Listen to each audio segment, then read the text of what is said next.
누군가 인생은 이 테니스 경기와 같다, 이런 말을 했습니다. 서브를 잘하지 않고는 절대로 이길 수가 없는 경기죠. 이렇게 특별히 테니스나 배구 같은 경기에 있어서 서브는 대단히 중요합니다. 서브 하나로 완전히 경기를 끝낼 수가 있기 때문입니다. 그런데 인생도 마찬가지. 인생의 성패가 얼마나 이 서브를 잘하느냐. 바로 잘 섬기는 사람이 잘 사는 사람이요, 섬기는 삶이 행복한 삶이라는 것을 믿으시기를 바랍니다. 우리가 행복한 삶에는 두 가지의 조건이 필요하다고 합니다. 첫 번째는 재미가 있어야 되고요, 그 다음에는 의미가 있어야 된다고 해요. 근데 여러분 생각해 보세요. 재미만을 찾는다면 이 사람은 반드시 후회할 날이 올 것입니다. 자, 그런데 또 의미만 찾으면 이거 좋은데 끝까지 가지를 못해요. 오래 가지를 못합니다. 이 재미라는 게 또 뭐 혼자서는 재미있게 놀 수 있을지 몰라도 한번 생각해 보세요. 혼자서 의미를 찾을 수 있을까요? 지금까지 혹시 혼자 살면서 의미를 발견한 사람 보셨습니까? 이 의미라는 것은 우리가 공동체 안에서 발견되어지는 것입니다. 타인과의 관계 안에서 성립되는 것이 삶의 의미다. 한마디로 인생의 의미라는 것은 우리가 타인이나 지역사회의 공동체에 어떤 영향력, 특별히 선한 영향력을 발휘할 때 나오는 게 의미라는 것입니다. 혹 아직까지 자신의 존재의 의미를 찾지 못한 분이 계신다면 혹시 내가 혼자 놀고 있지는 않는가, 잘 돌아보시고 이 교회 공동체 안에서 자신의 존재를 찾을 수 있기를 바랍니다. 이 공동체를 섬기는 사람들은 그 안에서 이미 자신의 존재를 확인한 사람들이에요. 이것이 바로 섬기는 삶의 축복이라는 것입니다. 무엇보다도 이렇게 봉사하고 남을 돕는 섬김이 자기 자신에게 주는, 스스로가 주는 보상이다라는 것을 잊지 말아야 될 것입니다. 지난주 하늘에 쌓는 보물에 대한 말씀을 함께 나눴습니다. 마태복음 6장 21절에 내 보물이 있는 그곳에 내 마음도 있느니라, 바로 유명한 말씀을 나눴는데요. 지난주에 주님께서 구제와 기도와 금식과 헌금에 대해서, 특별히 이 외식하기 쉬운 종교적 행위에 대한 말씀을 하시면서 결론적으로 마태복음 6장 33절을 말씀합니다. 함께 같이 보실까요? 그런즉 너희는 먼저 그의 나라와 그의 의를 구하라. 그리하면 이 모든 것을 너희에게 더하시리라. 자, 여기서 말하는 그의 나라와 의를 구하는 것은 하늘에 쌓는 보물을 말씀하는데, 이 보물이 돈의 문제, 헌금의 문제만이 아니라 우리가 섬기는 모든 봉사, 모든 행위를 다 포함하고 있다는 것입니다. 그러므로 오늘 여러분의 봉사와 여러분의 섬김과 여러분의 헌신이 바로 하나님 앞에 하늘나라의 보물을 쌓는 축복이라는 사실을 기억하시기를 바랍니다.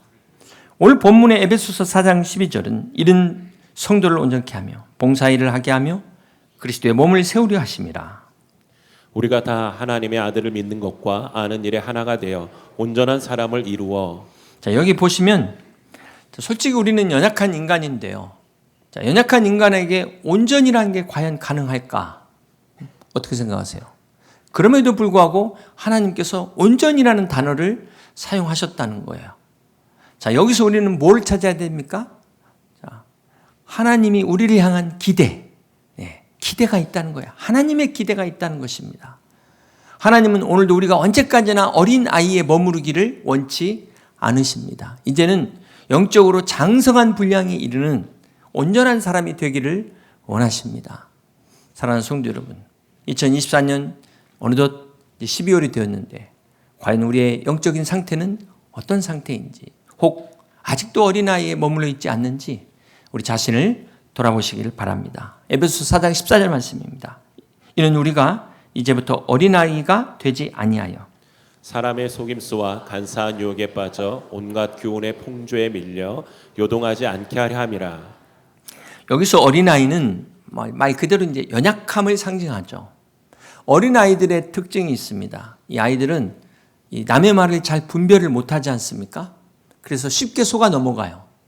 그렇기 때문에 우리 어린아이들이 스스로 판단할 수 있을 때까지 부모가 도와줘야 됩니다. 부모의 보호를 받아야 되는 것입니다. 또 대표적으로 이 영적인 어린아이의 모습이 보면은 끼리끼리 모여요. 친한 애들끼리만. 네. 그 다른 사람하고는 친해지려고 스스로 노력하지 않습니다. 이게 어린아이의 모습이라는 거예요. 그러다 보니까 교회가 사랑의 공동체인데도 불구하고 자연스럽게 텃세라는 게 생기게 됩니다. 그런데 문제는 정작 자신들은 그게 텃세인 줄도 모른다는 거예요. 또한 이 어린아이의 모습, 특별히 영적인 어린아이들은 마찬가지지만 받는 걸 좋아합니다.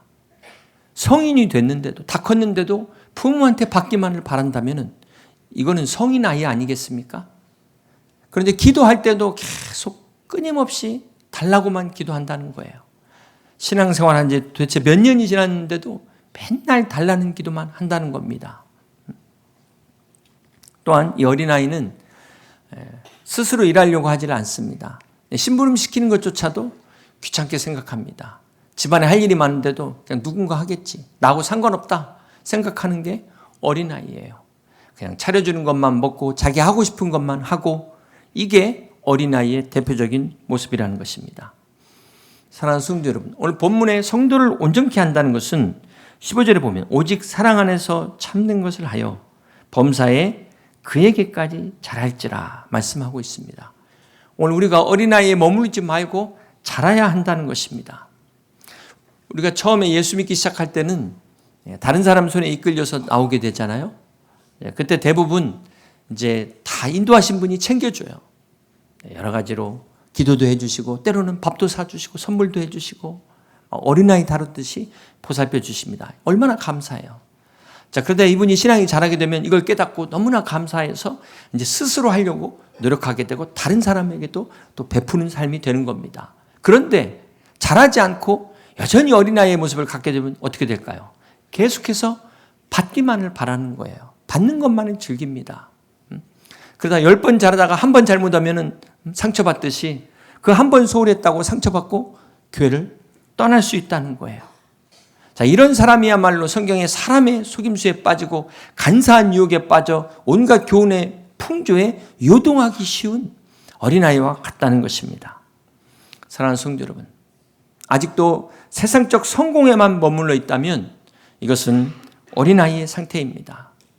지금 신앙의 횟수가 지금 몇 년인데도 아직도 그 옛날 하나님 만났을 때만 간증하고 있다면 여러분 한번 생각해 보세요. 지금 결혼한 지 막 10년, 20년 된 사람이 처음 만났을 때 연애 얘기만 하고 있다고 생각해 보세요. 아니, 결혼하고 나서 그 많은 사랑을 나눈 더 깊이 있는 사랑에 나눌 게 그렇게 없단 말입니까? 오늘 우리는 어제의 간증이 아닌 오늘의 간증으로 살아가는 따끈따끈한 크리스찬들이 되시길 주님의 이름으로 축복합니다. 어린아이 같은 신앙은 세상에서 잘 풀리면 복 받은 거고 안 풀리면 복을 못 받은 거예요. 고난을 저주로 생각합니다. 버림받은 거로 생각합니다. 이게 어린아이라는 거예요. 사랑하는 성도 여러분, 하나님께서 이스라엘 백성들을 애굽에서 끌어내신 것은 무엇입니까?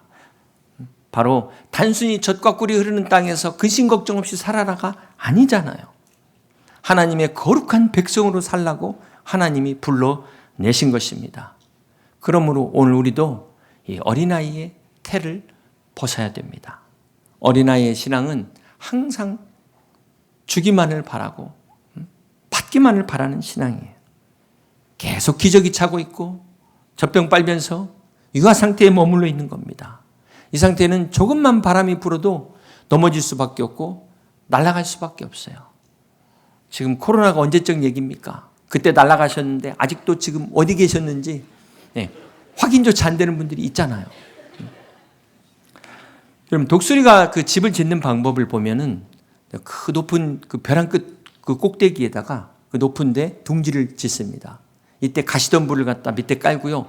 또 뾰족한 돌을 놓고 거기에 부드러운 깃털을 덮습니다. 그래서 처음에 이 새끼가 어릴 때는 먹이를 갖다 주는데 이제 어느 정도 성장하잖아요. 그러면은 이 깃털을 다 날려버린대요. 그러면 이 새끼가 막 가시덤불 때문에 찔려가지고 있을 수가 없으니까 둥지 밖에 있고 싶어도, 둥지 안에 있고 싶어도 있을 수가 없잖아요. 둥지로 나오는 순간 이 벼랑에서 떨어지는 거예요. 이 새끼가 막 당황해가지고 어떻게 하겠습니까? 막 이 날갯짓 하다 보니까 뭐 어떻게 해요? 막 떨어지는데 어미가 가서 또 탁 받아가지고 다시 쉬기로 올라가서 또 떨어뜨립니다. 그러면은 막 나 죽어 하면서 하겠죠?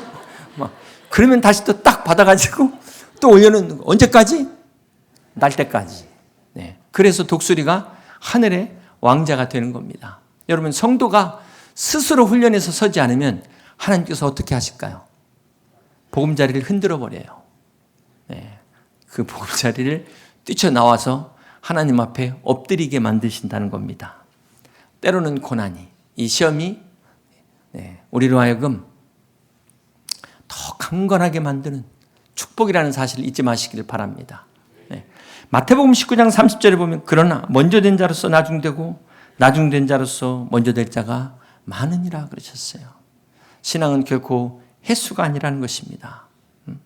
영적 성장은 시간이 흐른다고 해서 어느덧 마지막 달이 됐는다고 해서 자동적으로 믿음이 성장되어 있는 것이 아니라 잘못하다 보면 거꾸로 역전될 수도 있다. 그래서 훈련이 필요한 것입니다. 그런데 문제는 이 아이들은 훈련을 좋아하지 않아요. 부모가 강제로 학원 보내고 억지로 시켜야지. 여기 혹시 자원해가지고 하신 분 계십니까? 물론 여기 다 계시겠지만 처음에 할 때는 대부분 누군가 막 끌어서 왔기 때문에 하는 것 아니겠습니까? 오늘 이렇게 성경학교 수료식에 참여한 분들을 다시 한번 주님의 이름으로 축복합니다. 오늘 여러분들도 영적인 성장을 위해서 헌신하고 이 의지적 결단이 필요해요. 인격적 신앙이 지정의, 내 의지를 가지고 나와서 하나님 앞에 결단하는, 언제까지 주님이 막 감동시키셔서 나를 벌떡 일으켜갖고 자동으로 성경 공부 신청하게 만들기를, 그거는 잘못된 신앙이에요. 정말 여러분이 신앙을 바로 세우려면 다시 우리가 하나님 앞에서 결단하는 마음으로 여러분의 영적 성장을 위해서 그렇게 훈련하고 또 헌신할 수 있는 여러분 되시기를 주님의 이름으로 축복합니다. 디모데전서 4장 7절은 망령되고 허탄한 신화를 버리고 경건에 이르도록 내 자신을 연단하라. 육체의 연단은 약간의 유익이 있으나 경건은 범사에 유익하니 금생과 내생의 약속이 있느니라. 그렇습니다. 육체의 연단은 약간의 유익이 있지만 경건은 범사에 유익한데, 이것이 반복되면 습관이 되고, 이것이 반복되면 인격이 되고, 이것이 반복돼서 우리의 인생이 되는 것입니다.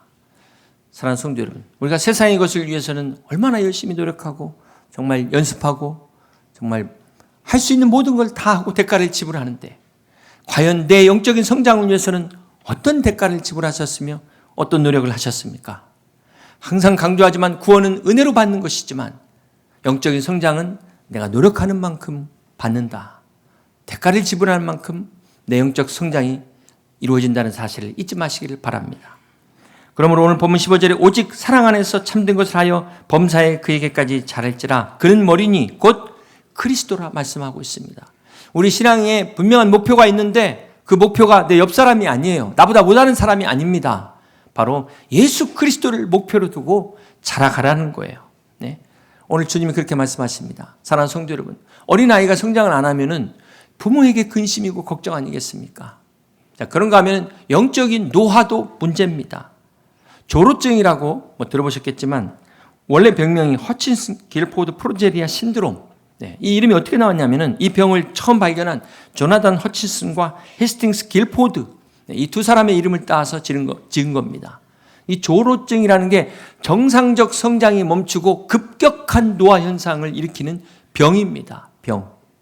우리가 어린아이가 성장하지 않는 것도 병이지만 너무 빨리 노화되는 것도 병이라는 것입니다. 처음 신앙생활할 때는 참 잘 출발을 했어요. 그런데 그냥 잠깐 반짝하다가 다 귀찮아. 이 무력증에 빠져버린 거예요. 그러면서 누가 뭐 좀 하자고 권면하면 나 옛날에 다 해봤어. 이게 영적 노화 현상이라는 겁니다. 이거 무서운 병이에요. 우리가 성장을 중단하게 되면 사실상 이제 정상적인 부터 세포가 노화되는 것 아니겠습니까? 문제는 급격하게 노화되는 것이 이 병적 현상이라는 것입니다. 그러니까 우리가 영적인 성장도 멈추는 순간 급격한 영적 노화가 시작된다는 것을 잊지 마셔야 돼요. 이 영적 그 성장이 멈추는 순간부터 내가 안 보이고 이제 다른 사람이 보입니다. 내 눈에 들보가 보여야 되는데 이게 안 보이고 남의 눈에 티가 보이기 시작하는 거예요. 이게 영적 노화의 현상입니다. 나이가 든다고 무조건 늙는 게 아니죠. 70대, 80대인데도 뭐 40대, 50대 건강을 갖고 계신 분이 있잖아요. 근데 영적인 차원에서 보자면 영적 성장을 멈추면 젊은 사람도 영적 노쇠 현상에 빠질 수 있다는 것입니다. 가끔 이 운동하는 이 선수들을 볼 때, 경기하는 선수들이 실수할 때 막 급속도로 흥분하는 사람들이 있어요. 대부분 아마추어입니다. 아마추어. 프로들은 자기가 그걸 해봐서 알아요. 그게 얼마나 어렵다는 거를. 이걸 해보지 않은 사람이 더 비판하고 더 돌을 던지는 겁니다. 교회도 마찬가지죠. 일하지 않는 사람이 나 왕년에 해봤어. 그러면서 뒤에서 비판하는 게 바로 영적 노화의 현상이다. 흰머리 얼굴에 주름만이, 관절의 통증만이 노화 현상이 아니라 영적 노화 현상을 깨달으셔야 돼요.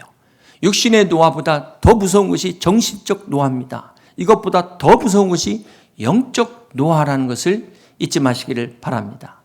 그렇다면 우리가 어떻게 영적으로 건강하게 살 수 있을까요? 오늘 성경은 빌립보서 3장 14절에 표대를 향하여 그리스도 예수 안에서 하나님이 위에서 부르신 푸름의 상을 위하여 달려가노라. 이것이 우리가 늙지 않고 우리의 영적 건강을 지키는 방법임을 말씀하고 있습니다. 사랑하는 성도 여러분, 결론적으로 성도를 온전케 하며 봉사일을 하게 하시는 그 목적이 무엇일까요? 그것은 바로 그리스도의 몸인 교회를 세우기 위함입니다. 여러분 한번 생각해 보세요. 교회 안에 많은 봉사들이 있는데요. 혹 그 가운데 자기 만족을 위해서 봉사하는 사람도 있을 수 있습니다. 그러나 이것은 엄밀한 의미의 진정한 봉사가 아니에요. 이왕 말이 나온 김에 말씀드린다면 교회의 봉사는 취미생활이 아닙니다. 어떤 분들은 내가 하고 싶으면 하고 하기 싫으면 말고, 이거는 취미생활이에요. 여러분, 아마추어가 하고 싶으면 하고 하기 싫으면 말지 프로가 하기 싫다고 관두는 거 보셨습니까? 마찬가지라는 거예요. 우리가 교회 안에서 이게 내 취미생활이냐 하나님이 기뻐하시는 섬김냐를 잘 구분하셔야 됩니다. 잘 구분하셔야 돼요. 교회를 세우는 것은 취미생활이 아니라 하나님이 기뻐하시는 섬김이 돼야 되는 것입니다. 사실 우리가 이렇게 주일 예배 드릴 때마다 주차가 얼마나 불편합니까? 여러분, 이 뒤에 또 인도가 생겨가지고 더 불편해졌어요. 여러분도 불편하시겠지만 이런 때 또 주차위원으로 섬기시는 분들께 우리가 감사의 마음으로 따뜻한 음료수라도 하나 선물할 수 있는 여러분 될 수 있기를 바랍니다. 네. 제가 지난 그 여름에 다른 교회 예배에 참석하기 위해서 차를 가지고 본당으로 들어갔는데요. 앞에서 막더라고요. 여기 교인들은 못 들어간답니다. 본 교회 교인들은 못 들어간대요. 그래서 저 처음 왔다고 하니까 그냥 통과시켜 주더라고요. 제가 주차장에서부터 은혜를 받았어요. 우리 교회도 이러면 얼마나 좋을까. 우리 교회도 새신자들, 노약자들에게 이렇게 양보할 수 있는 그 주차장이 되면 얼마나 좋을까요? 그러기 위해서는 어떻게 해야 됩니까? 아무리 생각해도 답이 없어요. 공간이 너무 부족해서. 그나마 있는 게 얼마나 감사합니까? 방법 딱 하나 있어요. 딱 하나. 여러분이 멀리 주차하는 수밖에 없어요. 네. 더 성숙한 우리 성도들이 배려하는 마음에서 저 멀리 다 주차하고 오는 그분들에게 정말 성령 충만한 주차장에서부터 은혜가 충만하시길 주님의 이름으로 축복합니다. 우리가 비록 전도하기 참 얼마나 어렵습니까? 그래 내가 전도 못할 거면 내가 이 주차장이라도 양보해야겠다. 그런 마음으로 서로를 배려할 수 있는 우리 교회 되기를 주님의 이름으로 축복합니다. 이것이 바로 교회를 세우는 것입니다. 올해 표어가 부흥의 불꽃이 타오르는 교회입니다. 여러분, 어떤 교회가 부흥하는 교회일까요? 교인 숫자가 늘고 헌금이 늘고 교회당 사이즈가 늘어나는 것이 부흥입니까? 진정한 부흥은 하나님의 영광을 나타내는 것입니다. 거룩한 삶을 사는 성도들이 늘어나는 것이 바로 진짜 부흥인 것입니다. 교회 새신자가 느는 것도 부흥이지만 더 중요한 것은 헌신자가 느는 것. 이것이 진정한 부흥이라는 것입니다. 우리가 예배를 50이라고 하는데 정확하게 표현하면 50 서비스입니다. 무슨 말입니까? 서비스가 없이는 50이 될 수 없다는 것입니다. 미국의 어느 교회에서 예배가 끝났는데 어떤 사람이 막 헐레벌떡 들어왔어요. 이미 다 끝나고 사찰 집사님이 청소하고 있는 중인데 예배 끝났냐고 물으니까 이렇게 대답했다고 합니다. The worship is over, but the service has begun. 예배는 끝났지만 봉사는 시작됐습니다. 그렇습니다. 사랑하는 성도 여러분, 진정한 예배는 이 예배가 끝나면서 나갈 때 우리의 섬김으로 다시 시작하는 것입니다. 사랑하는 성도 여러분, 세상에 그 어떤 직분보다 영광스러운 직분이 있다면 그것은 바로 하나님이 우리에게 주신 직분일 것입니다. 스위스의 유명한 철학자 칼 힐티는 인생의 최고의 날은 내 사명을 깨달은 날이다 라고 그랬습니다. 오늘 여러분이 하나님이 주신 사명을 깨닫는 복된 날 되시기를 주님의 이름으로 축복합니다. 이제 말씀을 정리합니다. 여러분 주보 안에 삽지가 들어있는데요. 거기 보면 교회 안에 여러 봉사를 소개하고 있습니다. 아직까지 한 번도 봉사해 본 적이 없으신 분들께 제가 권면하고 도전을 드립니다. 교회 안에 여러 봉사를 통해 하나님의 나라를 세우고 주님의 몸된 교회를 세우는데 헌신하는데 동참하시기를 주님의 이름으로 축복합니다. 또한 올 한 해 동안 교회 직분을 맡아서 수고해 주신 우리 모든 분들께 다시 한번 감사의 말씀을 드립니다. 고린도전서 4장 2절에 맡은 자들에게 구할 것은 충성이라고 말씀하셨습니다. 여러분, 사람에게 헌신하면은 헌신짝이 될 수도 있어요. 배신자가 될 수도 있어요. 그러나 하나님께 충성한 사람은 하나님이 책임지십니다. 하나님이 반드시 함께 하실 것입니다.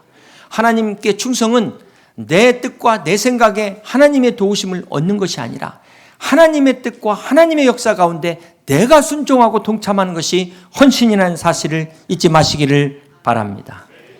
2차 세계대전이 끝났을 때 영국이 승리를 축하하기 위하여 그 개선의 퍼레이드를 하게 된 그런 날이 있었습니다. 새벽부터 이 런던에 수많은 사람들이 모여서 군중들이 인산인해를 이루었는데요. 정각 9시경이 되자 영국 여왕이 입장을 합니다. 이어서 영국의 귀족들과 상하원 의원들이 함께 배석한 가운데 이제 영국의 군대가 쫙 퍼레이드를 하면서 지나갑니다. 먼저 육군이 지나가고 해군이 지나가고 공군이 지나가면서 많은 사람들의 우렁찬 박수가 막 쏟아졌습니다. 그런데 뒤에 어느 한 부대가 등장하니까 갑자기 영국 여왕이 그 자리에서 벌떡 일어나는 거예요. 함께 모든 내빈들이 일어나서 우렁찬 박수와 환호를 보낸 것입니다. 이들이 바로 상위 군인들이었습니다. 전쟁터에서 부상당해서 팔을 잃어버리고 다리를 잃어버린 그들을 향해 끝없는 박수가 쏟아진 것입니다. 이들이야말로 바로 이날 이 개선 퍼레이드의 진정한 스타 주인공이었습니다. 사랑하는 성도 여러분, 이제 올 한 해도 얼마 남지 않았습니다. 우리가 언젠가 우리 인생의 마지막 순간에 하나님 나라에 입장할 때 그때 한번 생각해 보시길 바랍니다. 계시록 20장에 보면 복음을 위해 순교한 자들이 제일 선두에 서 있어요. 그들이 주님과 함께 왕노릇 할 것이라고 성경은 기록하고 있습니다. 이 땅에서 하나님 나라를 위해서 눈물을 흘리고 희생과 섬김으로 봉사한 사람들은 영원한 하늘의 스타로 하나님의 나라에 입성하게 될 것입니다. 오늘 그때 우리 모든 성도들이 이 땅에서 하나님 나라와 주님의 몸된 교회를 위한 헌신과 섬김으로 하늘의 영원한 스타가 다 되시기를 주님의 이름으로 축복합니다. 이제 한 사람을 찾습니다라는 시로 설교를 마치겠습니다. 한 사람을 찾습니다. 땅에 발을 딛고 서 있지만 그 영혼은 하늘을 주목하는 한 사람을 찾습니다. 한 사람을 찾습니다. 비록 몸을 입고 있지만 세상에 물들지 않고 영혼에 관심을 가진 한 사람을 찾습니다. 한 사람을 찾습니다. 날마다 기적을 체험하지는 못하지만 평범한 일상 가운데 하나님이 함께 하심을 믿음으로 고백하는 한 사람을 찾습니다. 한 사람을 찾습니다. 한 알의 밀알과 한 줌의 소금, 한 줄기 빛이 되어 주님의 은혜를 세상에 비출 그 한 사람을 찾습니다. 한 사람이 되기를 원합니다. 비록 성인의 반열과 유인의 전당과 영웅의 대열에 오르지 못하지만 내 모습 이대로 사랑의 주님께 헌신하는 그 한 사람이 되기를 소원합니다.